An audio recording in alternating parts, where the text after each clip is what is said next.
Everyone, welcome back to my channel. तो आप लोगों का बहुत बहुत स्वागत है मेरे मुद्रा मिक्स चैनल पे।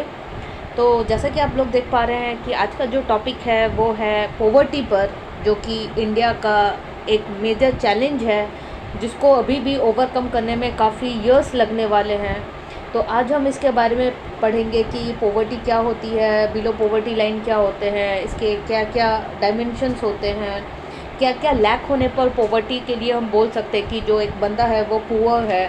फिर इसके जो कितने टाइप्स के पॉवर्टी होते हैं, ये सारी चीज़ें आज हम लोग इस वीडियो में कवर करने वाले हैं।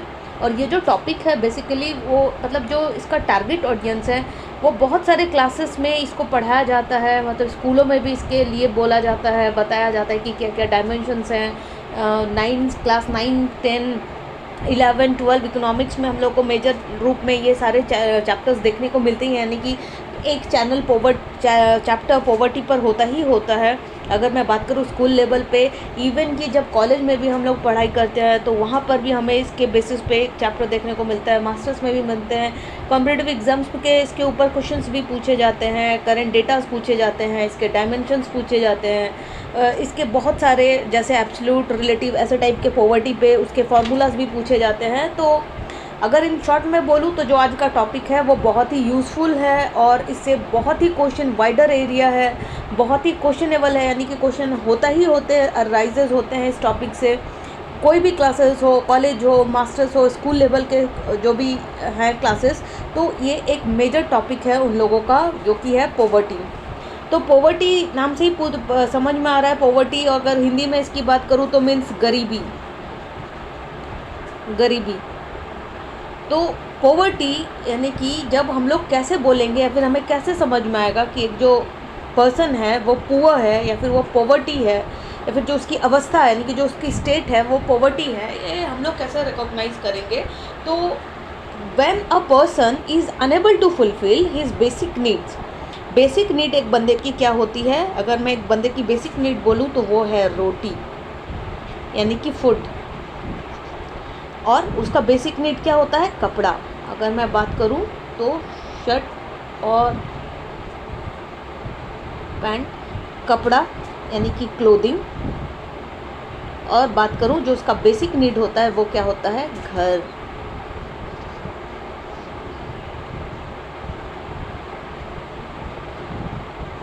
यानी कि शेल्टर। तो ये किसी भी पर्सन का क्या है? ये तीनों बेसिक नीड है। अगर उसके पास फूड है, अगर उसके पास कपड़े हैं पहनने को, और उसके पास रहने के लिए घर है, तो फिर हम लोग उसको कंसिडर नहीं करते पुअर।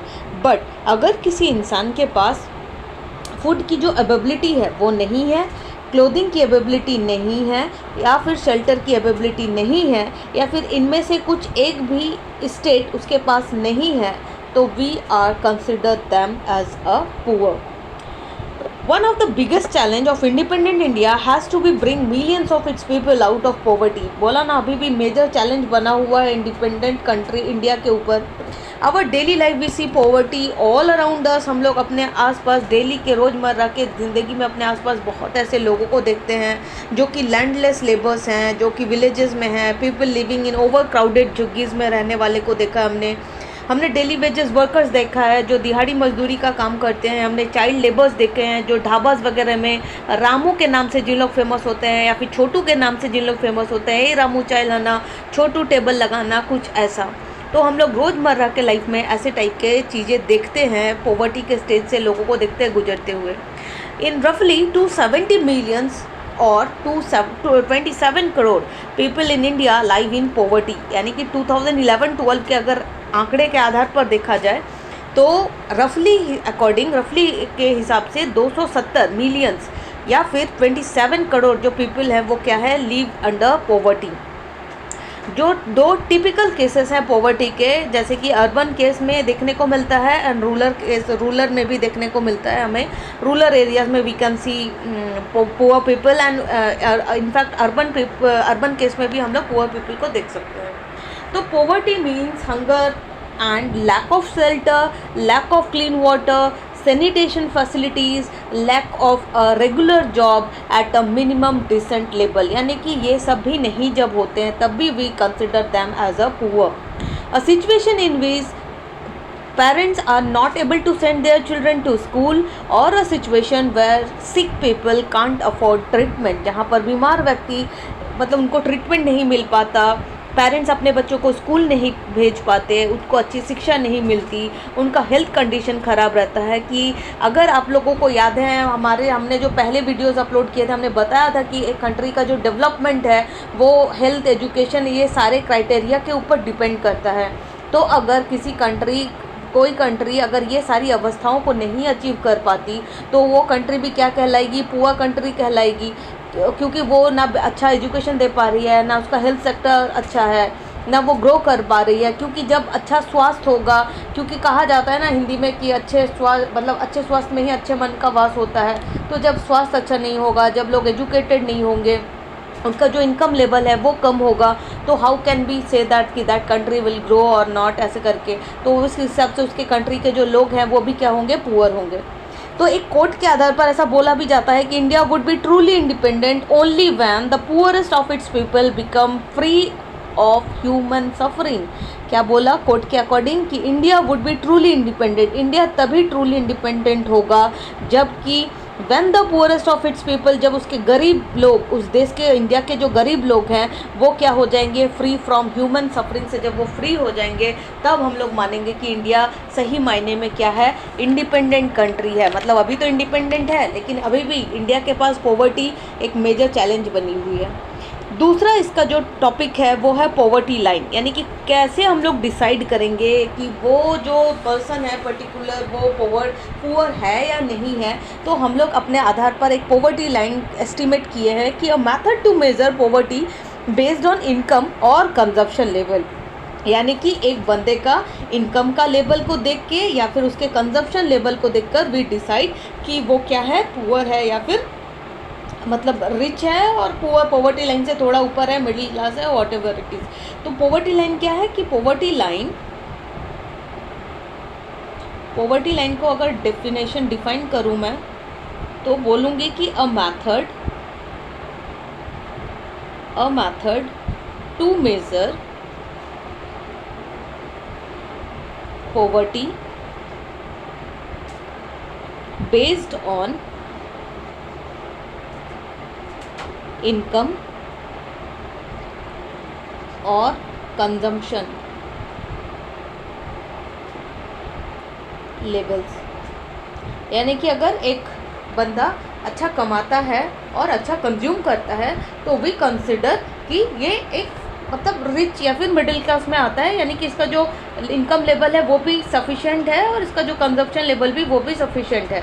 लेकिन अगर कोई बंदा कंजप्शन लेवल उसका कम है, यानी कि मिनिमम लेवल को भी अचीव नहीं कर पाता, उसका इनकम लेवल भी बिल्कुल मिनिमम लेवल से भी कम है, तो then the person is consider to be poor. तो फिर हम लोग उसको क्या कंसिडर करेंगे? पुअर। कि क्या है इसका? कि the level of income and consumption falls below the minimum level of income and consumption of this line, then the person is considered to be poor. And poverty line varies from to place and time के according और place के according जो poverty line है वो क्या करता है? vary करता है। In India, poverty line is determined through a minimum level of food requirement, clothing, fuel, light, education, medical facilities etcetera. तो इंडिया जैसी कंट्री में जो पॉवर्टी लाइन डिटरमिन होती है वो कुछ ऐसे फैक्टर्स पर होती है जो कि अभी मैंने बोला कि फूड, क्लोथिंग, फ्यूल कैसा, लाइट मिल रहा है, एजुकेशन और मेडिकल फैसिलिटीज़, ये सारे के ऊपर डिटरमिन होती है क्या? Poverty line. In India poverty line is calculated on the basis of the desired calorie. कितना कैलोरी डिज़ायर्ड है, रिक्वायरमेंट है।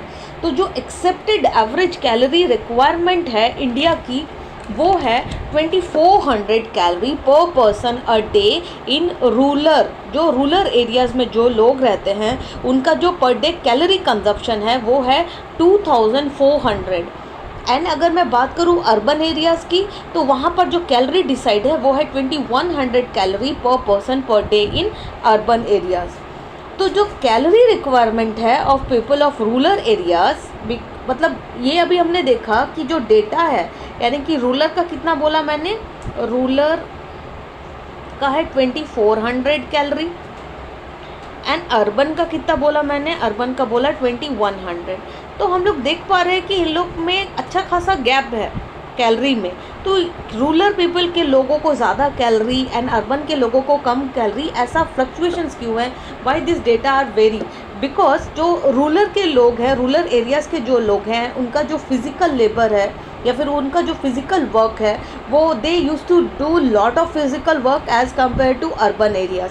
दैट्स वाई देयर जो कैलोरी का रिक्वायरमेंट है वो ज़्यादा है as comparison to urban areas.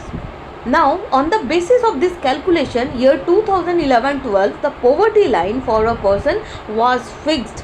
कितने पे फिक्स्ड हुआ है पोवर्टी लाइन का जो रेशियो है 2011-12 के रेशियो के अकॉर्डिंग, 2011-12 के रेशियो के अकॉर्डिंग जो पोवर्टी लाइन का जो फिक्स्ड हुआ है अमाउंट वो क्या है?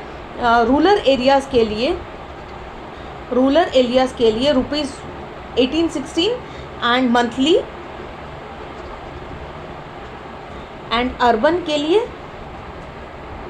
1000 रुपीज़ मंथली। ऐसा डिसाइड किया है, कैलकुलेशन ईयर है 2011-12। नेक्स्ट, जो पॉवर्टी लाइन एस्टिमेटेड है इसका पीरियोडिकली एस्टिमेटेड होता है, यानी कि मैं बोलूँ तो हर 5 साल में इसका इवैल्यूएशन होता है। कौन इसका इवैल्यूएशन करता है? National sample survey organisations NSSO इसका एस्टिमेशन करता है कि हर 5 साल में कि कितने डेटाज आए, कितने डिक्लाइन हुआ या फिर इंक्रीमेंट रहा पॉवर्टी में, और क्या क्या क्राइटेरियाज में इन्वॉल्व हुए। मतलब सारे जो डेटाज हैं वो नेशनल सैंपल सर्वे ऑर्गेनाइजेशंस द्वारा रिलीज़ किए जाते हैं। जो पॉवर्टी एस्टिमेट मतलब रफली बोलूँ, अगर मैं अभी 2011-12 के डेटा के अकॉर्डिंग बात करूँ तो जो 93-94 में जो पॉवर्टी का लेवल था वो था 45%, लेकिन उस डेटा में गिरावट आई 2004-05 में, जो देखने को मिला हमें 37.2% में। जो प्रोपोर्शन है पीपल का BPL यानी कि बिलो पॉवर्टी लाइन वो फर्दर फिर से डाउन हुआ 2011-12 में, और वो डेटा आके रुका 22% में। बट अभी जो कोविड केसेस हुआ, जो कोविड क्राइसिस हुआ, फिर से ये डिक्लाइन, ये जो डेटा है ये फिर से क्या हो गया? राइज़ हो गया। क्योंकि हम लोग को मालूम है जब कोविड हुआ था तो लॉकडाउन का सिचुएशंस थे, लॉकडाउन के सिचुएशंस में बहुत सारे लोगों का जॉब भी चला गया, जिसके कारण उनका जो इनकम ऑफ लेवल है वो कम हुआ। और हम लोग को मालूम है, हमारे इकोनॉमिक्स फर्टिलिटी बिल्कुल अच्छे से समझ पाएंगे कि जब किसी का इनकम लेवल कम होता है तो उसका कंजप्शन कम होता है। और कंजप्शन, अभी हमने 2 क्राइटेरिया देखा कि हम लोग पॉवर्टी लाइन को कैसे एस्टिमेट करते हैं, according to their income level and according to their consumption level. तो जब दोनों लेवल कम हो गए तो उसका डेटा नेचुरली राइज़ किया होगा। तो जो पॉवर्टी डेटा इन इंडिया जो रिलीज़ करता है, यानी कि अभी हाल फिलहाल में रिसेंटली रिलीज़ किया गया है नीति आयोग के द्वारा, जो national multi dimensional poverty index है, जो कि 2021 के रिपोर्ट पर बेसलाइन बनाया गया है, वो है मल्टी पॉवर्टी इंडेक्स, जो कि 3 डायमेंशंस पर बेस करता है। हेल्थ पर बेस करता है, एजुकेशन पर बेस करता है एंड लोगों के स्टैंडर्ड ऑफ लिविंग पर बेस करता है, with each having weightage of 1/3 in the index। और सब में कितना वेटेज है? 1/3 वेटेज है। Now on the basis of social, economical, political aspects, there are different ways to identify the type of poverty line or poverty, like absolute poverty, relative poverty, situational poverty, generational poverty, rural poverty and urban poverty। तो ये कुछ हैं इसके इतने aspects, यानी कि अगर मैं सोशल, इकोनॉमिकल और पॉलिटिकल एस्पेक्ट्स की बात करूँ तो हम लोग कुछ इतने आधार पर जो पॉवर्टी को हैं वो देख पाते हैं। एब्सोल्यूट बाकी के वीडियोस में इसके सारे अलग से डेफिनेशंस के रूप में मैं वीडियो ज़रूर बनाऊंगी।